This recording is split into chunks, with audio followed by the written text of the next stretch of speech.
Okay, hi Gemini, this one's for you. There you are over here. This is Tarot Lumination. This is your general report, March 2018.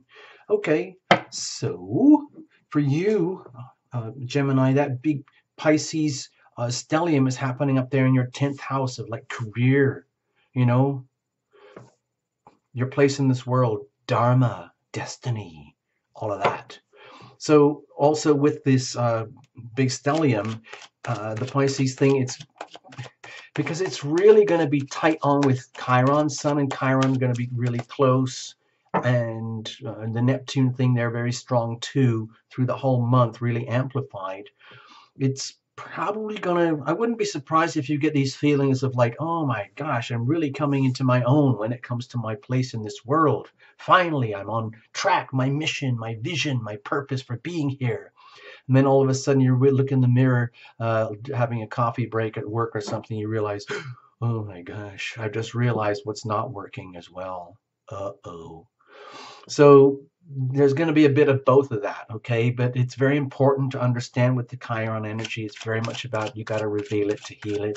Because if you don't reveal it, then you're just going to get the same pussy, oozy sore going on forever and ever, and it turns into a festering wound that never heals, okay?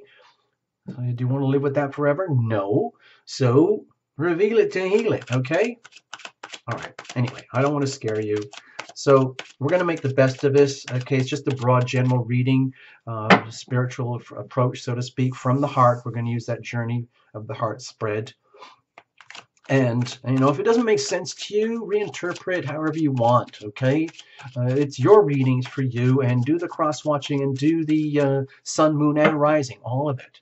Cards were well shuffled in advance, but I just go to the last seconds. You're a witness, no jumpers, no flyers, no oracles, no reversals, none of that, just the basic cards the way they were originally made, okay? Very basic, time proven for many hundreds of years, as far as I understand.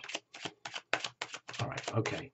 So here we go. By the way, Gemini, Tarot Illumination brings Tarot Illumination angels into readings, so please, I invite you to bring yours in too, and we're going to make the best of it, okay? We're going to make it a team effort. Okay, I really split up the deck so we have as much clarity as possible. Okay, here we go.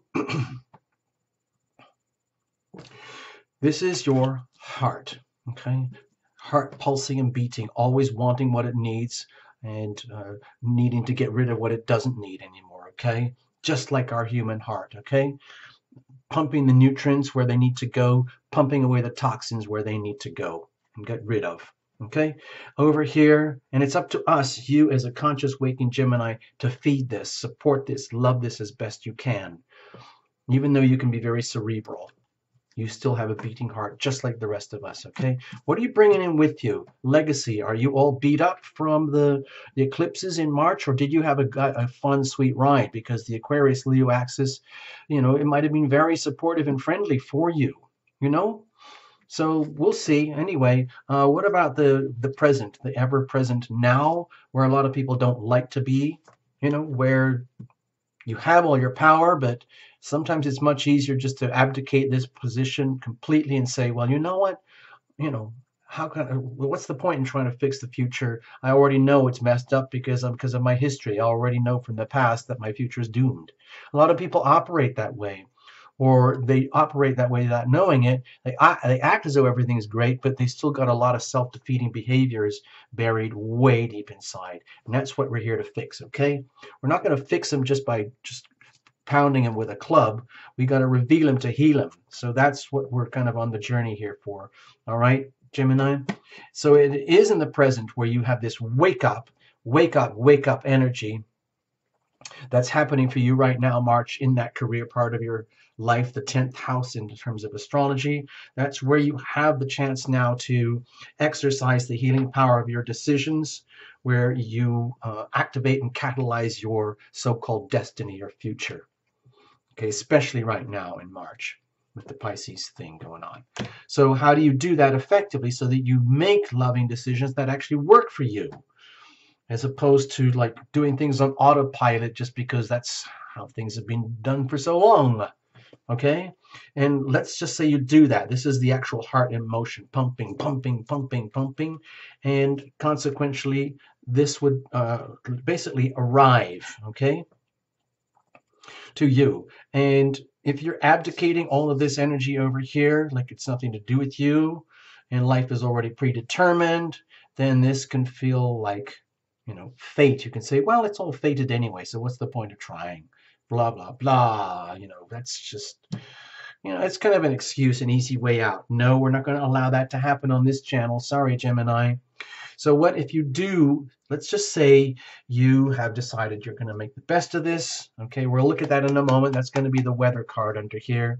You make the best of it. You decide, I'm going to get right in the groove, man. I'm going to totally do this, and I'm going to make the most loving decisions I can towards nurturing myself, because that's what's best for everybody. Okay, knowing the risks, knowing the rewards, knowing that if you mess up, what are you going to lose? Knowing if you make loving decisions, how does this work for you? Okay, it's the same energy, but one is the inverse of the other. Right? That's all. So prospects and momentum here, going on to the next heartbeat. You know, if you continuously, deliberately choose to love and be loved, nurture their heart, be loving, be loved, including yourself, probably first and foremost, then this becomes a positive feedback loop. It feeds on itself and makes things better. Okay, so let's have a look at the weather. You've got the Two of Cups. Okay, Gemini. I hope I don't mess this reading up for you guys.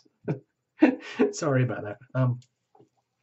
With the Two of Cups, my feeling here is that this is a really good time to recognize yourself in others, and at the very purest, simplest form, and understand that, you know, it's almost your nature anyway with the duality. Like there's always you and another, you and the others, others and you, and the joy of being part of humanity. What I'm sensing here is that this is a really good time to see how you fit in with the bigger, wider world, and how, what is your place there? Almost like a kid arriving at a massive amusement park and realizing, my gosh, this whole place was built for me, just for me. Wow, that's so cool. And wow, who are you? Like, you meet cool people in these cool places. And it's kind of, sometimes these things leave huge memories for you for life. Like when you've had that experience of what it's like to be truly in alignment, self with other with self, at the platonic level. I'm not talking about necessarily gooey romance or marriage. I'm talking about the circumstantial energy, which is very, very conducive for you to get fully integrated with the rest of the world to your maximum abilities at the purest levels possible, where there's no apologies here. You're just coming in almost like sweet and innocent, and it's a good time for this to happen. There is going to be an exposure. Like, my feeling is it's a good chance to, you know, by getting that reflection from significant others around you, not people who, you know, you have to get along with, but people with whom your heart resonates with on the very purest, simplest level. That's going to give you a chance to figure out a lot more easily about what works for you in that part of your life up there in the career sector, okay? Your place in this world, your mission in this world, and how you belong with the rest of us, and how the rest of us can feel like we all want you here too, okay? You're like one of us, okay? So if, let's just say you had such a wild ride in February with all the eclipse energy, so to the point where it's like a kid who's burned out on amusement parks, okay? And now it's time to just chill back, take a little bit of rest, allow the Pisces energy to start to flow. Understand that the whole point of this particular, let me just show you, sorry, I forgot. I've been doing this with all the other reports. I don't know, I should have done this, I was going to do this already. Let's just flip this around. Let's put you on the horizon. Okay, there's Gemini over there on the horizon. And this was the February eclipse thing. So you might have been shaken around up there in your place of higher knowledge in a very, very nice way. Thank you very much. You know, the Aquarius Gemini energy is typically very harmonious, but it might have been too much. You might have just had so much fun. Okay, it's almost like, yeah, kids on burnout from too much fun, too many hot dogs, too much popcorn, too much sweetness, too much love, too much romance, and too much to absorb and understand from it all. And now it's time. Your heart wants to like, whew, I need to chill back, like pull back from all of this, get back to, let's say, a calmer state of being, and allow this energy to flow. This is the huge, hold on, let me put this, because that's going to be in your 10th house. This is the massive Pisces stellium, Sun, Neptune, Mercury, Venus, and Chiron all piled up there. You know, it's going to be up there in your 10th house. So it's going to be really lit up, how awesome you are, how much, almost like a fun little kid you are, of belonging to the world and what you've got to offer the world, but you don't want to burn out, and it's time to take a chill break right now. And then discovering, eventually it's going to happen, you're just going to discover what's not working. And I don't want to scare you about that, but it's time for this to become aware right now. You know, we're talking on the angles here. This is a hard angle with you. The Gemini is here, first house, okay? So let's make the best of this. What are you bringing in with you? Okay, yeah, it might be whatever you've been dealing with over the last few months, Gemini. If it was just getting to the point where it was burnout, where it was just too much, maybe things happened for you perhaps in the area of deep soulmates. Okay, this is not a love and relationship reading, but it's very hard to ignore this card here. I often see this as very much a deep soul love card. It's very fragile. It's very pure. It's very, very beautiful. I see it as platonic. It could be romantic if you want. But if there are relationship dynamics going on kind of circumstantially for you that, let's say, are something relative to do with how you are perceived in the world, like in the full public awareness, so to speak, as though you were the president of a company and everyone's looking at you. How is that looking right now? Because over here, to me, it feels as though it's almost like you need to step back from the podium, because you might be just completely, my feeling is almost like totally out of it. I'm feeling that energy again of like burnout from being on an amusement ride. Geminis, you love to have fun. You're so much fun to hang out with. Everybody loves hanging out with you. You love hanging out with everybody. It's like being the cool, fun party person at the office, you know, and all of a sudden the lights are on you and your people are thinking like, well, maybe you should be the boss, you know, because if you're so cool to hang out with and you've gone through so much and you've learned so much over here in this part of your life and your world, and you're now bringing it into your career, that's so cool. So like all of a sudden everybody wants to know you, Gemini, but the reality is you've kind of gone through a bit of a burnout, and now you are, let's say, my feeling here is that it's like almost kind of puzzled by how you are perceived by others and how people are perceiving you. Like it's almost like suddenly everybody wants you to be that person, but you're actually kind of burned out, and instead what you want is actually to go home and rest. It's like, it's literally, I see the little kid burned out from amusement rides, falling asleep in the back of the minivan, but everybody else still wants the party to go along, because you've got so much that you can offer to others and to the world because of what you know about the things that really, really count in life. I think, which is, you know, obviously love. This is not a love relationship report, but it's very, very hard to ignore this, okay? So it's like you know stuff, but now you're asleep in the back of the minivan and everyone's like, well, what happened? Why did the party fade? Well, it's because you fell asleep in the back of the minivan because you're so pooped out because you had so much fun already. And it's not your fault. Okay, it's just you get a little bit disembodied from yourself and get you're coming in almost like shell shocked from what might have happened in February. What about now? Okay, my feeling here is all about right now. It's time to reclaim your emotional stability and come off the merry-go-round, come out of the amusement ride park, and settle down a little bit because we have to get up and live another day. And right now, I feel it's all about a chance for you to, let's say, like come into a higher level of maturity of matters of the heart here. Whereas if you've been cruising along where everything's just like fun and happy and cool in all these ways that have all the hallmarks of a deeply loving relationship, and you're discovering that there is more to learn, more to do, and that puts you in a position where like, oh my gosh, that means I am going to have to rise up more than I've done before. But it's to me, it feels as though like you don't have a lot of capacity right now to do that. And so it's like it almost feels like you're struggling to maintain that emotional stability as opposed to actually holding the emotional stability.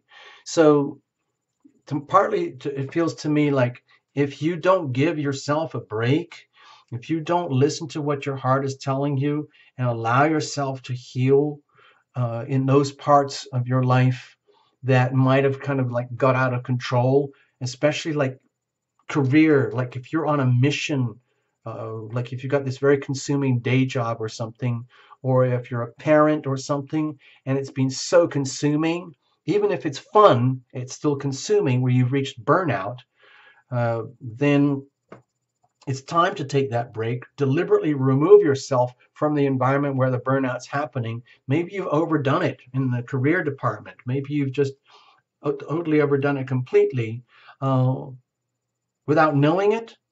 It's almost like getting dizzy, like, well, wait a minute, what's happening, everybody? It's just like, no, I'm sorry.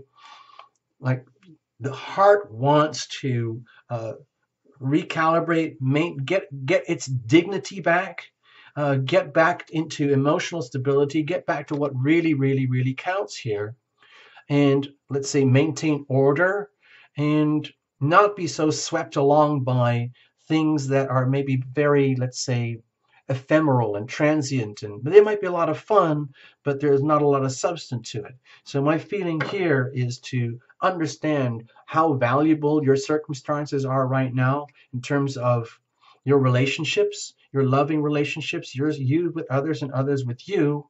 And if you've just been overdoing it, it's time to deliberately step back, listen to the very, very loud call, like it's almost like doing, doing.